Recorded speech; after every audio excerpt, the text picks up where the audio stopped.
Ça y est, on arrive à la fin du top 14. Et ouais, si t'es comme moi, parce que moi je t'avoue que je suis un petit peu les matchs, mais suivre le classement au jour le jour, c'est archi compliqué. Et donc je m'y intéresse progressivement plus la saison avance, parce qu'entre temps il y a les matchs de 15 de France, et ton club, et ceci et cela. Et donc je te fais un petit récap. Avec Mathieu, mon monteur, on s'est dit vas-y, on envoie une petite vidéo preview, juste histoire de savoir ce qu'il faut pour la dernière journée. On te parle rapidement de tous les matchs qu'il y a, et du moins important sans enjeu au plus important avec de l'enjeu. C'est parti!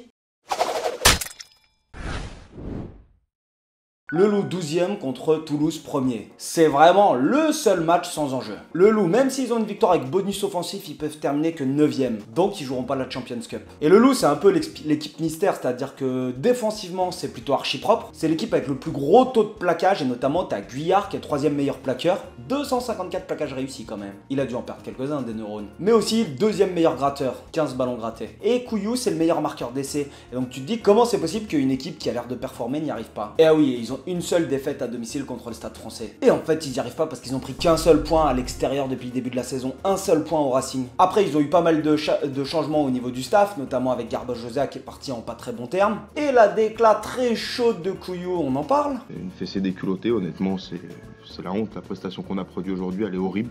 Honnêtement, elle est horrible. J'ai pas d'autres mots parce que j'aurais pu imaginer avant le match que, en étant libéré, en n'ayant plus d'enjeu, on soit capable de au moins jouer libéré avec, je sais pas, une certaine envie au moins de jouer au rugby, quoi.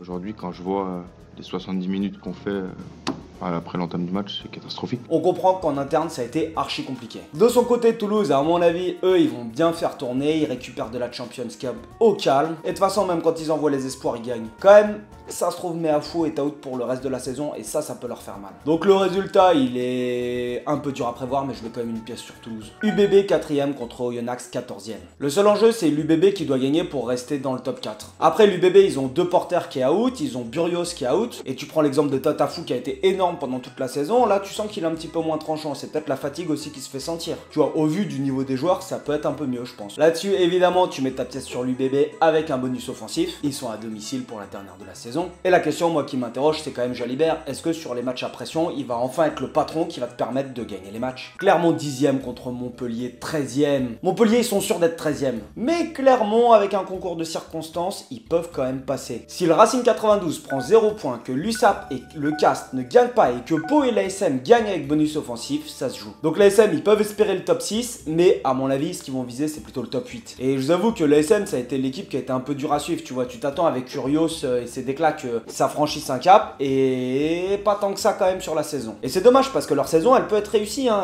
en Challenge Cup.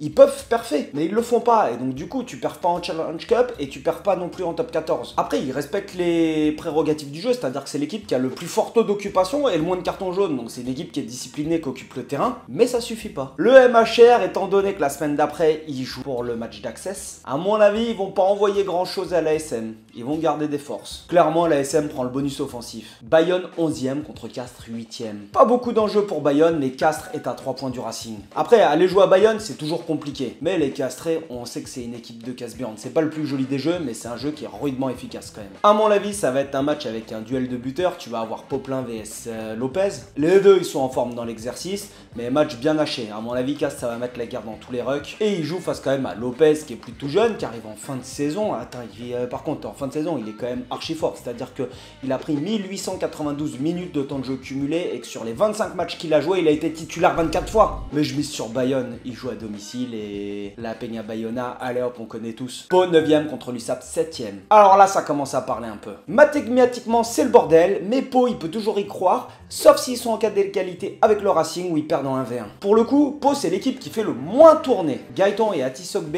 2e et 3e plus gros temps de jeu. Devant, t'as les frères Whitelock, Joe Simmons qui est meilleur réalisateur. Honnêtement, Pau, moi, avec le début de saison qu'ils font, c'est dommage qu'ils passent pas. Après, ce qui leur fait peut-être un peu défaut, c'est leur réalisme. C'est-à-dire que c'est la 4e meilleure possession du top 14, mais par contre, ils manquent de précision dans les zones de marque, et notamment, ils éclatent des ballons au contact, et en fait, ils perdent des ballons bêtement. Ça manque un peu de précision. Après, l'USAP, ils viennent pas en touriste. Et surtout, ils ont perdu que 4 fois lors de leurs 12 derniers matchs, l'USAP. 4 fois en 12 matchs. Devant, c'est extrêmement solide, évidemment, t'as le bébé Twilaghi, et t'as Tommaso Alan qui enquille les points. Contrairement en Italie, où on pouvait lui reprocher de pas être le très bon en buteur, mais là, c'est le 2e meilleur pourcentage au pied. Après, Pau, ils jouent souvent à coup de 3 points, c'est-à-dire qu'ils vont pas trop souvent chercher les pénales touches, Et je pense que ça peut leur faire défaut. Et je vous avoue que l'USAP qui rejouerait des phases finales, ce serait quand même assez énorme. Même si les Catalans, j'ai du mal parce que je joue un tournoi avec le Stade Français des jeunes il y a une quinzaine d'années. Et je vais au bar pour dire bonjour madame, je voudrais un café s'il vous plaît.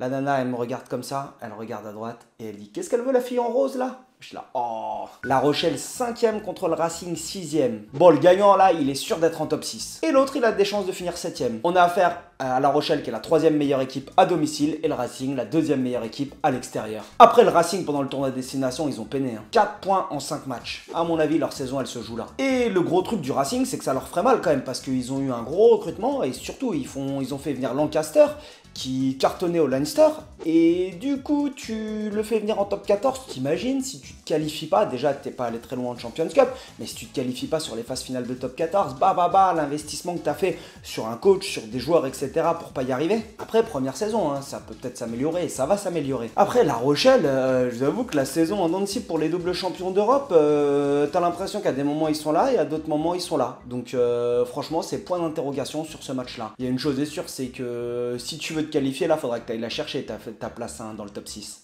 Je me permets de mettre sur pause la vidéo. Salut, c'est Mathieu, c'est le monteur, voilà. Pour ajouter quelques petites informations, surtout ce qui va être intéressant dans le match, ça va être le côté offensif du Racing. Deuxième meilleur marqueur d'essai, en tout cas deuxième équipe à avoir marqué le plus d'essais. L'une des équipes qui a cassé le plus de plaquages cette saison. Contre La Rochelle et sa première place dans la défense, dans la possession et deuxième place dans l'occupation. On a vu le retour de pas mal de joueurs cadres et tout. Donc on va avoir un vrai duel attaque-défense au niveau des deux équipes. Je miserai plus pour La Rochelle que pour le Racing, mais ça va être un beau match. Stade Français 2e contre Toulon 3e. Mama, le gagnant il finit 2e, ça veut dire qu'il évite les barrages. On le sait, gagner une semaine de repos, ça a pas de prix. Le RCT 2e meilleure attaque, équipe avec le plus de pénalités obtenues, qui est en même temps hyper peu pénalisée, littéralement l'équipe la moins pénalisée, 232 pénalités. Le RCT c'est une équipe très solide, mais aussi qui joue beaucoup devant, un des meilleurs packs pour moi devant, avec un recrutement de mi-saison qui a permis au jeu de s'étoffer derrière. L'arrivée de Garbizi, le retour de Serein, ça a créé une animation à la main impressionnante. Et Jaminet, son retour, là où il s'épanouissait pas à Toulouse, là il s'éclate à Toulon, ça permet à l'équipe de plus sécuriser en fait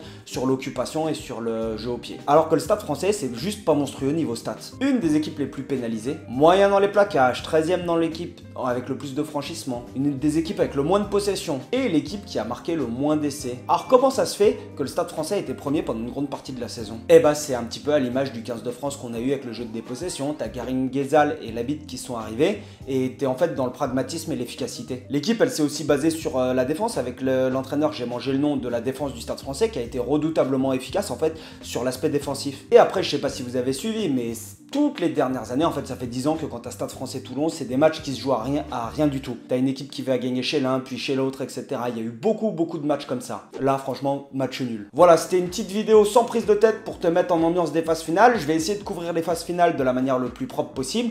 Si t'as des remarques, des questions, n'hésite pas à me le dire. Et on se revoit après sur les phases finales. Je pense que je débrieferai pas tous les matchs parce que c'est juste pas possible. Mais que je choperai les matchs qui seront les plus intéressants. On se revoit bientôt. Topette l'ami.